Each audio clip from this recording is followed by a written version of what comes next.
Hello, and welcome to the Lessons Unlocked podcast. I'm your host, Colleen McCracken. I've been looking for ways to increase music education accessibility, and I think this podcast can make a difference. The Lessons Unlocked podcast uses a virtual platform to engage with student musicians through masterclass style instruction. Students may submit a recording of their playing for in-depth feedback to be shared with all listeners. This way, students who submit can get feedback, and any other student with access to the podcast can learn from the masterclass. There's also a Q&A section in the podcast, so please submit any questions that come up for you. This week's name to know is Jasmine Choi.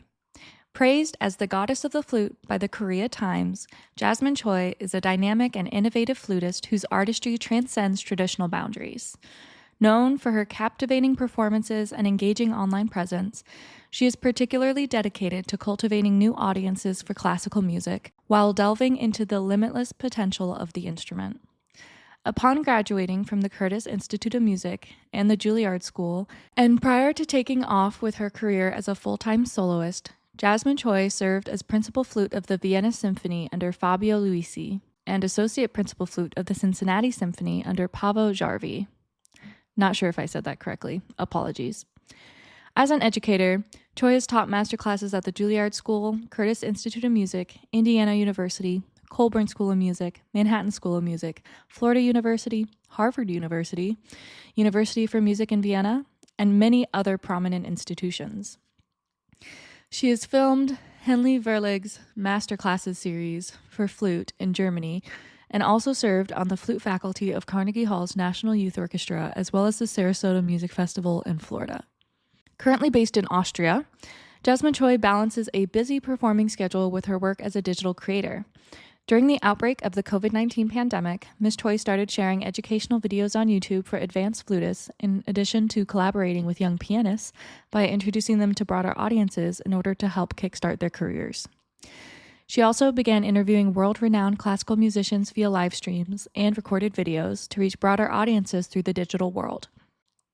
Her YouTube channel, Jasmine Choi, has received a silver play button with more than 26 million views, and she continues communicating with fans across the globe. Due to Choi's innate capacity to link people and cultures through her music, she had the honor of being invited to perform the song Arirang, commissioned by the Austrian Olympic Committee, which was featured during the 2018 Winter Olympic Games in Pyeongchang, Korea. She has since been designated ambassador of the Daejeon Culture and Arts Foundation in her hometown, Daejeon, Korea. The piece of the week is Carl Nielsen's Flute Concerto. The Flute Concerto was composed in 1926. During the preceding 10 years, Carl Nielsen had composed many of his central works: the music for Aladdin, composed in 1917 and 1918, the Fifth Symphony from 1921 to 22, and the Sixth Symphony, which was premiered in December 1925, as well as a number of works for smaller ensembles, including the Wind Quintet from 1922, and finally 2 important works for solo instrument, the Suite for Piano, composed in 1919 and 20, and the Prelude and Theme with Variations for solo violin in 1923. Although the Flute Concerto was composed relatively late in Carl Nielsen's life, it was the first time he used the flute as a solo instrument in a major work. While composing the Flute Concerto, he wrote in a letter, "I haven't begun on the clarinet thing, and now and then I have an idea that I think would suit the flute well.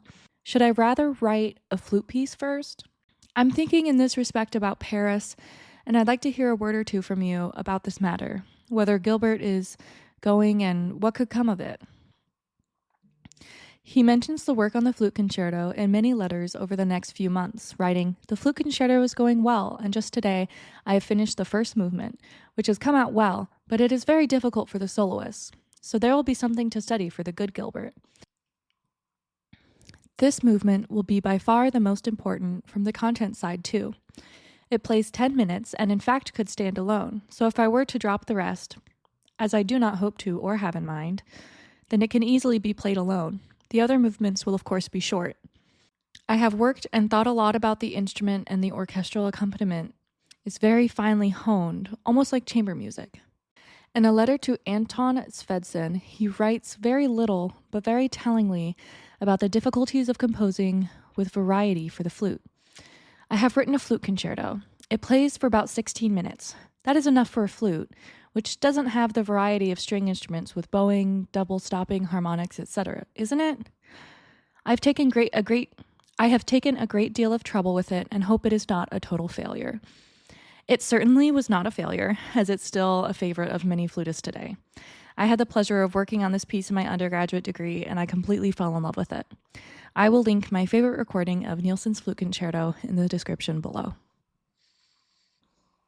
Now, you heard Carl Nielsen mention Gaubert a few times in his letters, and Gaubert is Holger Gilbert Jespersen, a member of a wind quintet for whom he wrote a lot. It's the Copenhagen Wind Quintet, and that's the group that he wrote his wind quintet for, Nielsen did, and he promised to write a concerto for each member of the quintet. And so Holger Gilbert Jespersen at the time was the flutist of that quintet. So the piece was written for him. Unfortunately, Nielsen was unable to complete a concerto for each instrument and for each member of the quintet due to his poor health. He unfortunately passed after writing the clarinet concerto. The flute concerto was premiered on October 21st in 1926 by Monsieur Holger Gilbert Jespersen. It had mixed responses. Overall, the execution of the work and the performance of the soloist and the orchestra were very well received. However, in the Paris Telegram, Jean Meyerheim wrote that he did not care for the piece and it was beyond his comprehension. However, I don't think that that's a very popular opinion to this day. Maurice Ravel and Arthur Honegger were in attendance at the premiere, and Honegger said, "The famous conservatory orchestra played great, and the flute concerto was performed in a masterly manner with a delicate tone. There was a standing ovation, and soloist Gilbert Jespersen, flutiste de grande classe, was called in several times." I really love this piece, so please give it a listen at the end of the episode. The highlighted organization this week is the Cincinnati Flute Society. This is a new organization dedicated to creating and promoting musical opportunities for flutists around Cincinnati. Through competitions, masterclasses, and performance opportunities, they hope to bridge the gap of inequity within musical education. Their priority is to make flute performance more accessible, approachable, and fun for all levels of students, professionals, and the curious-minded. The Cincinnati Flute Society actively promotes a culture of equity and mutual respect. The Cincinnati Flute Society actively promotes a culture of equity and mutual respect through conscious programming, educational opportunities, professional development, scholarship opportunities, and administrative practices. This organization seems to share a lot of my views and goals, so I wanted to give them a shout out. They are doing some great things over in Cincinnati. Their inaugural Flute Day will be held May 3rd with guest artist Amari McGill, principal flutist of the Seattle Symphony, and soon-to-be new flute professor at the Colburn School starting this fall. Congratulations to the CFS team. This week's performer is Deanna from Texas, who will be playing an excerpt of the Gaubert Fantaisie. Deanna, take it away.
Excellent work on this, Deanna. You have a lovely sound and you've done some great work on this piece.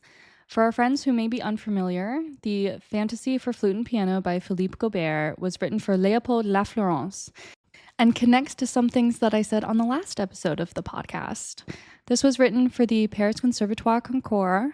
Lafleurance was the flute professor at the conservatoire at the time, so the piece is dedicated to him. All right, so I noticed a slight pitch issue on your high E natural in measures 2 and 3. It's really hard to play that note in tune while maintaining a pianissimo dynamic. So I would experiment with a harmonic fingering. If you haven't done that before, to do that, you would place your fingers as if playing a low E natural and then use your air to achieve the higher note. This is a trick that I use just about any time I need to play a high E natural softly. You have a really, really great low register. It's coming through very clearly. So excellent job. Yay. I'm noticing a lack of clarity in those fast ascending runs. Something that helps me is to find a grounding note. It can be overwhelming to think about every note in the run. So a lot of times my fingers will get kind of lost in the jumble if I do it that way. So I like to pick 1 or 2 notes to keep me grounded in the phrase. Oftentimes, this would be one of the notes that isn't speaking very well in the run. For the run in measure 8, I might try using either the C or D as grounding notes. And in measure 10, all of the notes in the sextuplet were audible. So really great work on that. All right, so the groups of 15s in the 2 bars before the assez lent are really hard, and you're doing a really good job with them. It'll take a lot of time to get those down super clean. So don't be hard on yourself if you have a bad practice day on them. I think we all have had bad practice days on those specific measures. I try to find a small pattern within the 15s. Like for the first one, I would probably think of it as a group of 1 because it's tied, and then a group of 6 followed by a group of 7, and then followed by 1. And then for the second one, I'd probably do 1, 6, 8. Rather than just trying to think about the whole 15. And I came up with those numbers from the locations of leaps in those 15s compared to stepwise motion. Another thing in here, I would add some vibrato and length on the high 8th notes at the end of the 15s, especially the first one where the dynamic is marked forte. I could see an argument for no vibrato on the pianissimo 8th note in the following bar, but I'm on the side of vibrato. I would try it both ways and then see which you prefer. Really, really great dynamic contrast between the 6th and 5th bars from where you stopped with the held B natural. It's really hard to get dynamics to be clear over a recording, so it's extra impressive that it came across so well. Congratulations, Deanna. Thank you so much for sharing your music with us. This week's Q&A session is going to be about my time studying abroad. I studied abroad when I was a junior in my undergraduate degree. And I studied abroad in Lyon, France. Lyon is in the southeast of the country, and no offense to all of the other cities in France, it is the best city in France. It is beautiful, and the people are nice, and the food, oh my gosh, the food.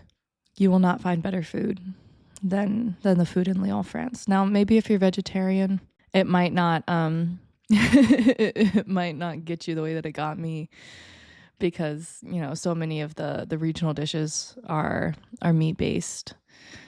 But holy cow! Actually, you know what? We have a Lyonnaise salad, so even if you are vegetarian, go to Lyon, eat some delicious food. Oh gosh, the pastries. Okay, my mouth is watering. I miss Lyon, France so much. So I got to study there for a semester, and I studied the French language, and I took a travel writing class. And what else did I? Oh, yes, I studied the flute. Haha. I took flute lessons with a local flutist named Michel Lavignol, and he, at the time, was teaching at the Lyon Conservatoire, but he has since retired, so Monsieur, if there's any chance you're listening to this, congratulations on your retirement. Thank you so much for teaching me for that semester. I've learned so much. if any of his other students or former students are listening to this, we are incredibly fortunate. So why did I choose to study in France? Well, I've been taking French since high school. So I guess we can start there. So I decided to take French because the options at my high school were French, German, and Spanish. I went to a public high school in a kind of suburban area, but it served more rural populations than it did city populations. I hope that makes sense. Like I said, we had French, German, and Spanish, and I didn't want to take German, mostly because everyone who took German was like a specific breed of person, like personality, and I did not identify myself with the personalities that were taking German, and I didn't think I would enjoy myself in those classes. And then for Spanish was the one that we had all been taking Spanish since, like third grade, where once a week we'd go to Spanish class, say the colors in Spanish and leave. Like we didn't actually learn much about the language, but we, according to the state of Illinois, learned Spanish since the third grade. So people who took Spanish, it was a mix of people who really wanted to know it and saw value in it and were motivated. And then there was this whole other category of student who were like, okay, I have to take something, might as well just take Spanish. So it was going to be a mix of academic interest levels. Didn't want to take Spanish. And I was like, okay, French. On the one hand, French is hard. But on the other hand, the father of flute playing was French. And the French school of flute playing is what I believe to be the most popular school of playing in the United States. So there's definitely a connection between France and the flute. So I will study French, and I did. And when it came time to decide about studying abroad, my undergraduate degree, I knew I wanted to go to France. I wanted to go straight to the source. And choosing to study in Lyon, Paris just seemed overwhelming to me. I am not a huge city person. I'm not from a city. So I felt that living in Paris would be very overwhelming for me. And I think I was correct in that. I loved visiting Paris. It's a 2-hour train from Lyon. But I couldn't live there. Maybe I could now, but at the time I would not have been able to handle that very well at all. Another option that my school offered in France was in a small town just south of Lyon called Aix-en-Provence. I think my issue with that was I wasn't sure that I would be able to find a flute teacher there. So anyway, I decided on Lyon because it was a city, but it wasn't huge and it wasn't terrifying. It seemed like something I could handle. And I found a teacher there and I fell in love with that city. And I'm actually going to go back this summer and I can't wait. It's going to be so special. How did I prepare for my study abroad experience? Oh gosh, overpacking, I guess. I don't know that there's a great way to prepare for studying abroad. I think it's something that you really just have to throw yourself into the deep end and then come out the other side of it a whole new person. I did take French classes before going to France, of course. However, I was really bad at French. I'm sure if you're able to track down any of my college French teachers, they will tell you that before studying abroad, I was like comically bad at French. It was really humbling. Now, I did take French classes while I was in France, and that's when I truly became like competent at the language. Thank goodness, because if I went through my entire time studying abroad without any basic level of competency, that would have been a different experience, I think. Now, preparing for studying abroad on like a personal level, at the time I was in a relationship, so And we had already been long distance for like a month before I went abroad. So a lot of the personal preparation I threw into like planning, like when we're going to call, when we're going to FaceTime, different ways to stay connected during that time. And looking back, I think that was a good distraction for me. It kept me from overthinking and panicking for the most part. What was my first impression of the country I studied in? So the first couple days were awful, like genuinely so hard.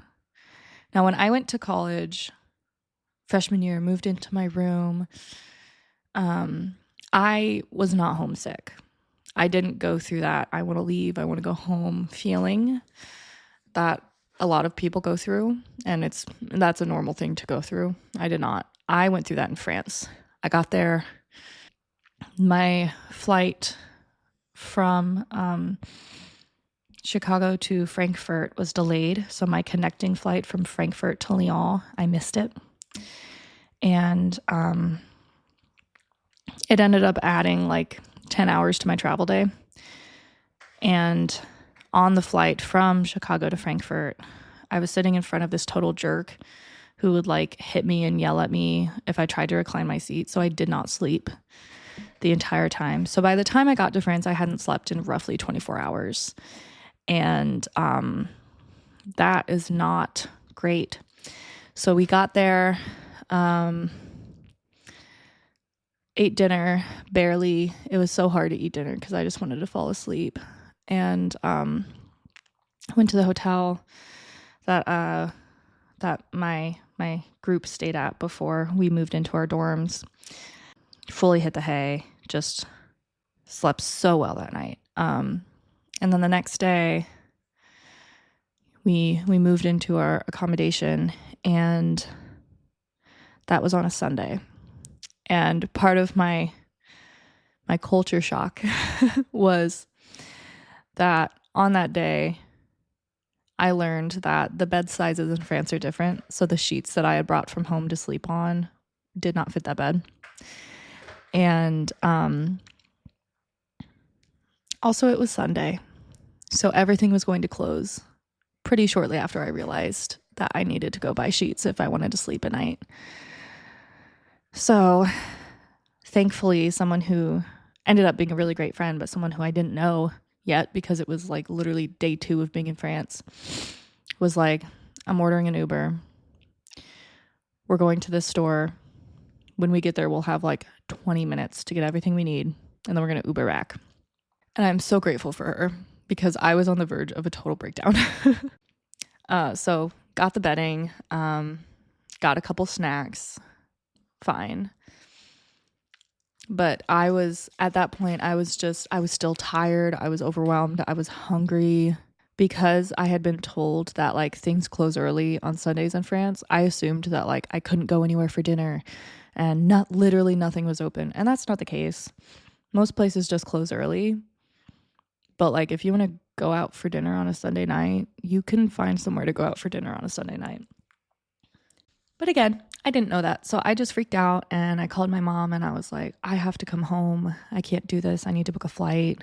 And she was planning to come see me toward the end of my semester abroad, and we would spend an extra week exploring France and Germany.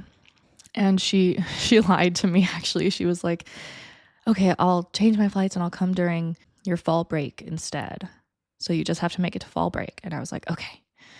So I told myself that for like a week, and then I started to fall in love with the city and feel comfortable, and everything just got a lot better. And I was like, yeah, you don't need to, we could go back to our original plan. And she was like, yeah, I never moved my flights, and I was never planning to move my flights. I just lied to you. So thank you, Mom. It was a good lie. So in conclusion to this question, my first impression was really bad because I was just so overwhelmed and so tired and so hungry, and I was not slaying at all. And then toward the end of my semester abroad, I was like, oh, well, this is home. And I think the only reason that I was really able to come back without like sobbing about it, like come back to the United States after, was that it was the holiday season because I went in the fall. And so like around Christmas time, I get nostalgic and like a lot of people do. And I wanted to go home. So I think that helped me. But pretty shortly after the school year or the semester started up again in January, I was dying to go back to France and escape all my problems again. Taylor Swift wrote The Bolter about me.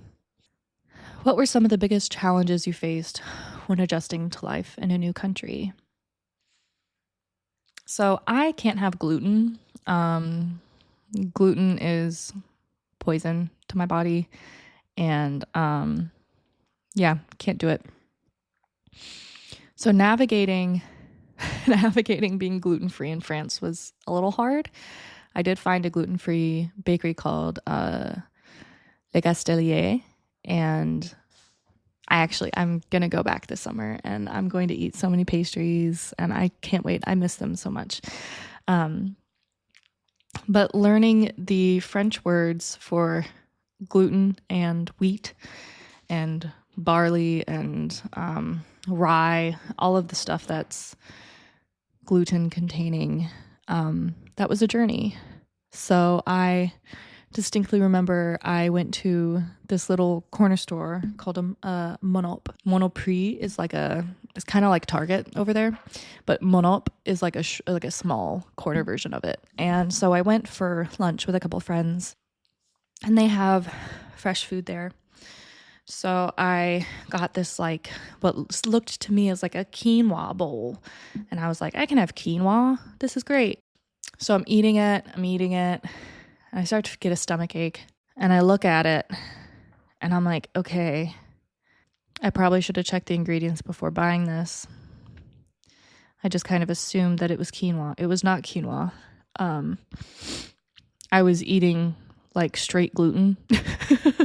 It was on that day that I learned I was like, okay, I need to know these French terms, because no one teaches you the word for like wheat.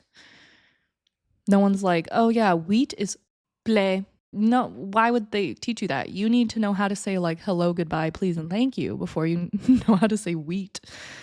So I had to learn how to say wheat. And then like flour is farine. I hope I'm remembering all of these correctly, because if I am telling you wrong information, it just means that I'm going to accidentally gluten myself in France again. But anyway, learning all of those words were, I guess learning them wasn't a challenge. The challenge was realizing that I was fully unprepared to handle my dietary restrictions.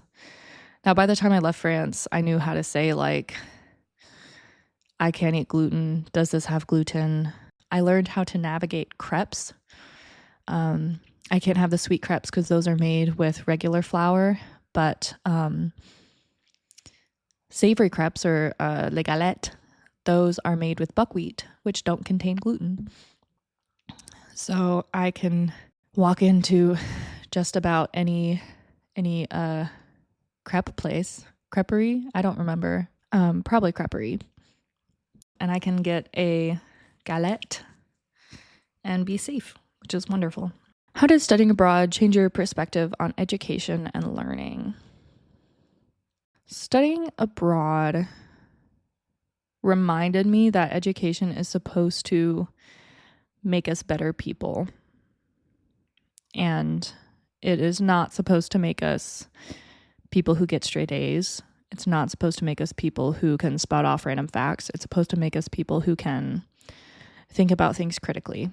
And I think it can be really easy to forget that and to think, okay, I'm in college. I need to get straight A's so I can, when I get my first job, or if I apply to grad school, they'll look at my transcript and they'll think I'm good enough and they'll let me in, and all of these kind of benchmarks for academic success, when academic success is not success. It's academic success, which is really just proving to yourself that you're good at school. And that is not what education is. Education is not being good at school. Education is learning and growing in ways that change who you are as a person. That's what education is. And going to France changed that for me because I was learning so much about myself, and I was learning so much about this new culture. And it was such an enriching experience that I really did come back to the United States as a different person. I was no longer willing to let people walk all over me.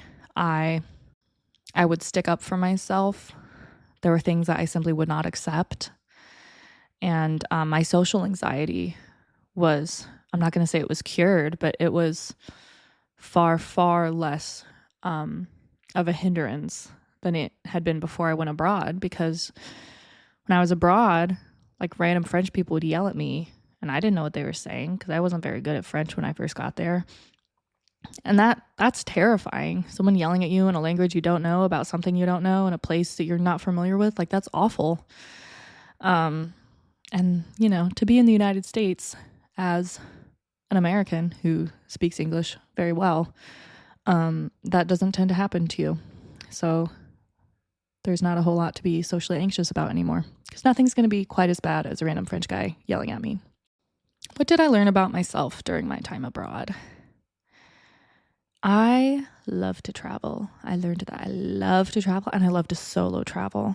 I love to pick somewhere and then be there the next week and do whatever I want to do. I did do some travels with friends, and I had a great time, and I'm grateful for those experiences. But I didn't know how much I loved to solo travel. How did your cultural understanding or worldview evolve throughout the study abroad experience? So I definitely became more of a hater of the US government while I was abroad. And I feel like I learned a lot about like colonizers who are located near the countries they have colonized. So like France, big colonizer, boo, we don't like colonization here. And France is very concerned about terrorism, which like terrorism by definition is like bad, right? So let's go with that. Terrorism's bad. However, when you or when your government has consistently hurt a population of people, at some point it's expected that those people are going to rise up against you. Some may call it karma, cause and effect. There's an excellent French book actually called like The Colonizer and the Colonized by Albert Memmi. I read it in French. There's English versions for people who don't speak French. But it's good. And I think it's important for people who have had the privilege to not experience colonization directly. I think it's good for us to read it.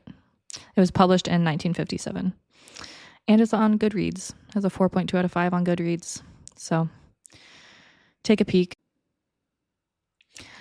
What were some of the most exciting or unique places I visited while I was abroad? My favorite place I went was Lisbon, Portugal. I booked that flight less than 24 hours before I flew to Portugal. And it's so beautiful, and I felt safe, and the people were nice, and the food was good, and the ocean was right there, and I absolutely adore Lisbon. I want to go back so badly. I could not recommend going enough. I actually ended up going almost by accident. I had originally planned to go to the north of France and do a long weekend up there, kind of explore some historical sites and see the ocean and have a nice little solo girly pop trip. And what happened was, one of the beauties of France is the ability to strike. So oftentimes there are strikes. There are strikes all the time. And so the train conductors were on strike. So my plans to take a train to the north of France were done for. So my train got canceled. because of the strikes. And at first I was like, they can't find someone else to do it. And then the correct part of my brain was like, girl, no, they can't cross the picket line. And I was like, strikes are supposed to be inconvenient, and in the United States they do not cause enough inconvenience. So I want to take a moment to say the French know how to strike, the French know how to protest, and they know how to do that because they have the right to. And in the United States, although we are told we have the right to, we do not truly.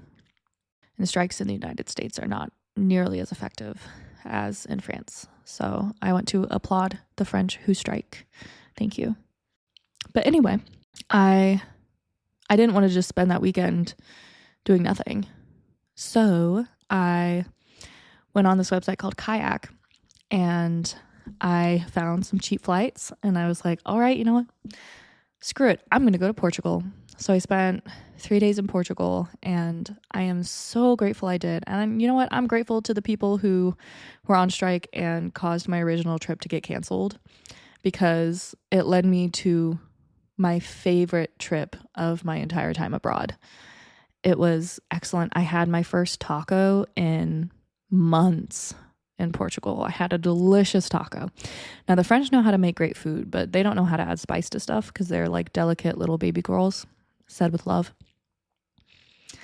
But in Portugal, they add some spice to their meat, and they put that spiced meat in tacos. And oh my gosh, I had such a good time in Portugal. I am very grateful. Go to Portugal if you can. Looking back, is there anything you wish you'd done differently? At this point in my life, I wish that I had stayed there for a full year. When I came back to the United States, things got really, really bad for me at school. I was getting harassed in a chamber group that I was assigned to. It took so much garbage for me to finally get released from that chamber group. But things got really, really bad for me when I came back. And I wish that I had stayed there for a full year. I wish that I was not in a relationship when I went abroad, just because a lot of my emotions from being abroad were missing that person. And since things didn't work out between us, I feel I regret going abroad in a relationship. At the time, I was like, oh, we'll be together forever. It's fine. Even though I originally did not want to be in a relationship when I went abroad. I wish that I'd kind of stuck to my guns with that and ended things before I went. And I wish that I stayed for a full year. I grew so much as a flutist, as a person, and I had such a good time. And I think that if I weren't in a relationship, that I probably would have stayed for a full year. And I think I would have avoided a lot of bad stuff that happened when I came back to the US. So I guess that's my what I would do differently if I could. So if you are considering studying abroad as a music student, do it. You're going to grow in ways you didn't think you could grow. And you're going to come back a better person and musician. It's just, and it's fun. It's fun. And I think undergrad should be fun. There should be fun to it. And if you aren't having that at your university, study abroad. If you don't feel like you're growing in all the ways you'd hoped, study abroad. If you're bored, study abroad.